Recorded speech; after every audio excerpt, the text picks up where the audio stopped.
31,441 ರೂಪಾಯಿ ಲಾಸ್ಟ್ ಒಂದು amount bulk amount ಬರುತ್ತೆ. ಅದಕ್ಕೂ ಮುಂಚೆ 3,00,000 11 ಲೆವೆಲ್ ಅಲ್ಲಿ 3,54,294 11 ಲೆವೆಲ್. ಅಷ್ಟೊತ್ತಿಗೆ 1.5 ಲಕ್ಷ ರೂಪಾಯಿ ಕಾರ್ ಫಂಡ್ ಆಡ್ ಆಗಿ ಬರುತ್ತೆ. 3,54,000 ಜೊತೆಲಿ 1.5 ಲಕ್ಷ ರೂಪಾಯಿ ಕಾರ್ ಫಂಡ್ ಆಡ್ ಆಗಿ ಬರುತ್ತೆ ನಿಮಗೆ 5 ಚಿಲ್ಲರೆ. ಅದೇ 10ನೇ ಲೆವೆಲ್ ಅಲ್ಲಿ 1,18,098 ರೂಪಾಯಿ ನೋಡಿ. ಅಲ್ಲಿ 98 ರೂಪಾಯಿ 99 ರೂಪಾಯಿ ಯಾಕೆ ಬರ್ತಾ ಇದೆ ಅಂದ್ರೆ ಆ ಸೇಲ್ಸ್ ಮೇಲೆ ಬರೋದು. ಇದು ನಾನು ಕ್ಯಾಲ್ಕುಲೇಷನ್ ಮಾಡಿದ ಟೋಟಲ್ ಅದು ಬಂದಿರೋದೇ ಹಾಗೆ, ಅದಕ್ಕೆ ಅಷ್ಟೇ ಶೋ ಮಾಡಿದ್ದೀನಿ. ನಾವು ಬಲ್ಕ್ ಮಾಡ್ಬೋದು 5,31,441 5.5 ಲಕ್ಷ ಅಂತ ಹಾಕ್ಬಿಡ್ಬೋದಾಗಿತ್ತು. ಅದಲ್ಲ ಅಲ್ಲ ಇಲ್ಲಿ, ಯಾಕೆಂದ್ರೆ ಪೈಸೆ ಲೆಕ್ಕ ಇದೆ, ಅದಕ್ಕೋಸ್ಕರ ಹಂಗೆ ಶೋ ಆಗ್ತಾ ಇದೆ. ಲಾಸ್ಟ್ ಪೇಮೆಂಟ್ಗಿಂತ ಮುಂಚೆ ನಿಮ್ಗೆ 5 ಲಕ್ಷಕ್ಕಿಂತ ಜಾಸ್ತಿ ಬಂದಿರುತ್ತೆ. ಲಾಸ್ಟ್ ಅಲ್ಲಿ ಒಂದು 5 ಲಕ್ಷ 10 ಲಕ್ಷ ಆಯ್ತಾ. ಅದ್ರ ಜೊತೆಲಿ ಈ ರೀಪೇಮೆಂಟ್ ರೀಬರ್ತ್ ಇಂದ ನಿಮ್ಗೆ ಪೇಮೆಂಟ್ ಇರೋ ಬರ್ತಾವಲ್ಲ, ಅದು ಅದಕ್ಕಿಂತ ದೊಡ್ಡ ಮಟ್ಟದಲ್ಲಿ. ನಿಮ್ಗೆ ಅವಾಗ ಸುಮ್ಮನೆ ನಾನು ಕ್ಯಾಲ್ಕುಲೇಷನ್ ಕೊಟ್ಟೆ, ಗೊತ್ತಾಯ್ತಮ್ಮ.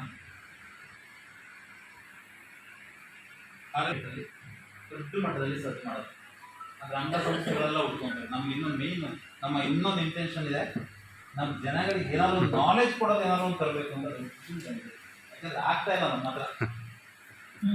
ಎಲ್ಲರಿಗೂ ಕ್ವಶನ್ಗಳು, ಎಲ್ಲರಿಗೂ ರಾಂಗ್ ಮಾಡ್ತಾರೆ. ಹಿಂಗಾಗುತ್ತೆ ಹಿಂಗ್ ಬರುತ್ತೆ, ಕೇಳಬೇಕು, ಕೇಳಬಾರ್ದು, ಕ್ಲಾರಿಟಿ ತಗೊಂಡ್ಮೇಲೆ ವರ್ಕ್ ಮಾಡಬೇಕು.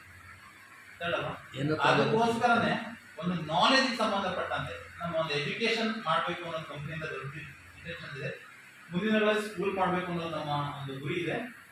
ಸೊ ಅದ್ರ ಜೊತೆಗೆ ನಮ್ಮ ಬೆಳೆದು ಬಿಟ್ಟಿದೀವಲ್ಲ, ಆಲ್ರೆಡಿ ನಾವು ಬಲ್ಕ್ ಬಿಟ್ಟಿದೀವಲ್ಲ, ನಮಗೊಂದು ನಾಲೆಜ್ ಬೇಕು, ಲೈಫ್ ಎಜುಕೇಶನ್ ಅನ್ನೋ ಒಂದು ನಾಲೆಜ್ ಬೇಕು.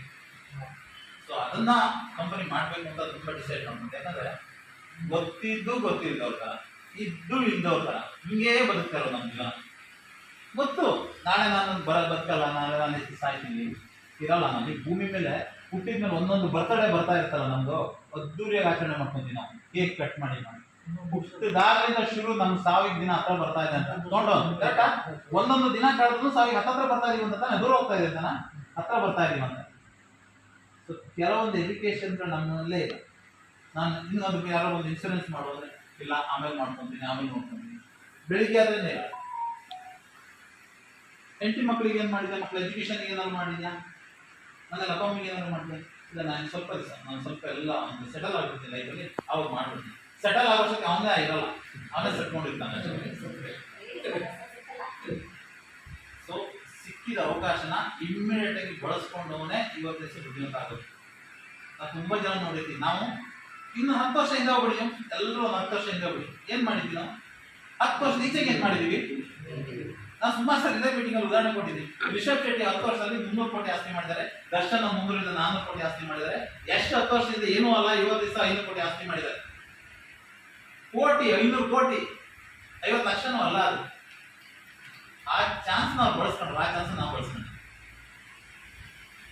ಎಷ್ಟಿಗೇನಾದ್ರು ಎಕ್ಸ್ಟ್ರಾ ಏನಾದ್ರು 4 ಕೈ 4 ಕಾಲು ಏನಾದ್ರು ಸಪ್ರೇಟ್ ಆಗಿ ಬಂದಿದೆ. ಭೂಮಿಯ ಮೇಲೆ ಬರುವಾಗ ಪ್ರತಿಯೊಬ್ಬ ಮನುಷ್ಯನು ಒಂದೇ ತರ, ಎರಡೇ ಭಾವ ಇರೋದು, ಅಂದ್ರೆ ಎರಡೇ ಬೇರೆ ಭಾವ ಇರೋದು, ಒಂದು ಹೆಣ್ಣು ಗಂಡು ಅಂತ ಅಷ್ಟೇ, ಇನ್ನೇನಿಲ್ಲ. 2 ಕ್ಯಾಟಗರಿ ಇಲ್ಲ ಅಷ್ಟೇ, ಇನ್ನೇನಿಲ್ಲ. ಅದು ಬಿಟ್ಟರೆ ಎಲ್ಲದೂ ಒಂದೇನೆ, ನಾವೆಲ್ಲ ಒಂದೇ. ಚಾನ್ಸ್ ನಾವು ಕರೆಕ್ಟ್ ಆಗಿ ತಗೊಂಡ್ರೆ ನಾವು ಬೆಳಿತೀವಿ, ತಗೊಂಡಿಲ್ಲ ಅಂತ ನಾಳೆ ನೋಡೋಣ ಅನ್ನೋದು ನಾಳೆನೂ ಆಗಿರುತ್ತೆ, ಇನ್ನೊಂದು ದಿವಸ ನಾಳೆ ಬಂದಿರುತ್ತೆ. ಸೊ ಇದು ಸಿಚುವೇಶನ್. ನಮಗೆ ಒಂದು ಸಂಸ್ಥೆನ ಮಾಡಿ ಇಷ್ಟು ಮಟ್ಟಿಗೆ ಬರಬೇಕು ಅಂದ್ರೂ ನಮ್ಮ 20 ವರ್ಷದಿಂದ ನಮ್ಮ ಸ್ಟ್ರಗಲ್ ಇರ್ತೀವಿ. ಹೇಗೆ ಮಾಡಬೇಕು, ಯಾವ ಥರ ಡೆವಲಪ್ ಮಾಡಬೇಕು. ಬರೀ ಒಂದು ಕಂಪ್ನಿ ಮಾಡೋದ್ರಲ್ಲಿ ಕೆಲವರು ಹೇಳ್ತಾರೆ, ಇದರ ಕಂಪ್ನಿ ಓಡೋಗ್ಬಿಡ್ತಾರೆ ಅಂತ. ಒಂದು account number, current account number ಮಾಡ್ಕೊಂಡು ಕೊಟ್ಬಿಡಿ. ಒಂದು ಈ ಥರ ರಿಜಿಸ್ಟ್ರೇಷನ್ ಅಲ್ಲಿ ಒಂದು ಕರೆಂಟ್ ಅಕೌಂಟ್ ಮಾಡಿಸ್ಬಿಡಿ.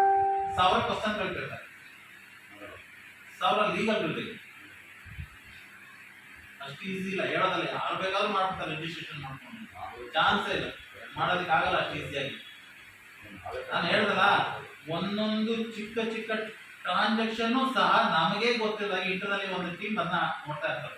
ಸುಮ್ಮನೆ ಅಲ್ಲ, ಸುಮ್ಮನೆ ಬಂದ್ಬಿಟ್ಟು ಯಾರನ್ನ ರೈಡ್ ಮಾಡಲ್ಲ, ಅಟ್ಯಾಕ್ ಮಾಡಲ್ಲ. ಗೌರ್ಮೆಂಟ್ ಡಿಪಾರ್ಟ್ಮೆಂಟ್ ಅವರು ಎಲ್ಲರೂ ಎಲ್ಲದನ್ನು ನೋಡ್ತಾ ಇದ್ದಾರೆ. ಯಾವ ಡೇಟಾ ಎಷ್ಟು ಯೂಸ್ ಮಾಡ್ತಾ ಇದ್ದಾರೆ, ಹೆಂಗೆ ಯೂಸ್ ಮಾಡ್ತಾ ಇದ್ದಾರೆ, ಇದರಲ್ಲಿ ಏನು ಸಿಸ್ಟಮ್ ಇದೆ, ಪ್ರತಿಯೊಂದು ಗೊತ್ತಾಗುತ್ತೆ. ನಾವು ಬೇಕಾಗಿಲ್ಲ, ನಾವು ಡಿಲೀಟ್ ಮಾಡಿದ್ರು ಅವ್ರಿಗೆ ಸಿಗುತ್ತೆ. ಹಾಗಾಗಿ ನಾವು ಆಲ್ ಓವರ್ ಇಂಡಿಯಾದಲ್ಲಿ ಒಂದು ದೊಡ್ಡ ಮಟ್ಟದಲ್ಲಿ ಬೆಳೆಗೆ ಹೋಗಿದೆ ಅಂತ ಹೇಳಿದ್ರೆ ಲೀಗಲ್ ಆಗಿರ್ಬೇಕು. ನಾವು ಈ ಸಿಸ್ಟಮ್ ಸುಮ್ಮನೆ ತಂದು ಒಂದು 20 ಲಕ್ಷ ಕೊಡ್ತೀವಿ ಅಂತ ಹೇಳಿದ್ರೆ ಯಾರು ನಂಬ್ಸೋದಿಕ್ಕಲ್ಲ. ಯಾರಿಗೂ ಏನಾದ್ರು ಒಂದು ಇದೇನಂತಾರೆ ಕೆಟ್ಟಿರೋದ್ರೆ ಚುಕ್ಕೆ ಕೆಲಸ ಅಂತ ಅಂಥದ್ದೆಲ್ಲ ಮಾಡೋದಕ್ಕೆ ಇದು ಬೇಕಾಗಿಲ್ಲ ನಮಗೆ. 20 ಲಕ್ಷ ಕೊಡ್ತೀವಿ, ನೀವು 3 ಜನ ಸೇರಿಸಿ, ನೀವು 3 ಜನ ಸೇರಿಸಿದ್ರೆ ನಾವು 20 ಲಕ್ಷ ಕೊಡ್ತೀವಿ ನಮ್ಮ ಮನೆಯಿಂದಲೂ ಕೊಡಲ್ಲ. ಅವಾಗ ಹೇಳ್ತಾರೆ ಅದು ಕಂಪನಿಯಲ್ಲಿ ಬರ್ತಕ್ಕಂಥ ಪ್ರಾಫಿಟ್ ಹಣನ ಅದು ಮಲ್ಟಿಪಲ್ ಮಾಡೋದು. ಮ್ಯಾಥಮೆಟಿಕ್ಸ್ ಅಂದ್ರೆ ಅದು ನಮ್ಗೆ ಅದೇ ಗೊತ್ತಿಲ್ಲ. ಒಂದ್ಸಲ 20 ಲಕ್ಷ ಮಾಡುವಂತ ಸಿಸ್ಟಮ್ ಆರ್ ಕಾಮರ್ಸ್, ಅದನ್ನ ಅರ್ಥ ಮಾಡ್ಕೊಳ್ತಿಲ್ಲ ನಾವು. ಇಲ್ಲಿ ಬಿಸ್ನೆಸ್ ನಡೆದ್ರೆ ಮಾತ್ರ 20 ಲಕ್ಷ ಬರೋದು. ಸುಮ್ಮನೆ ಕೂತಿದ್ದು ಯಾರಿಗೂ ಬರಲ್ಲ.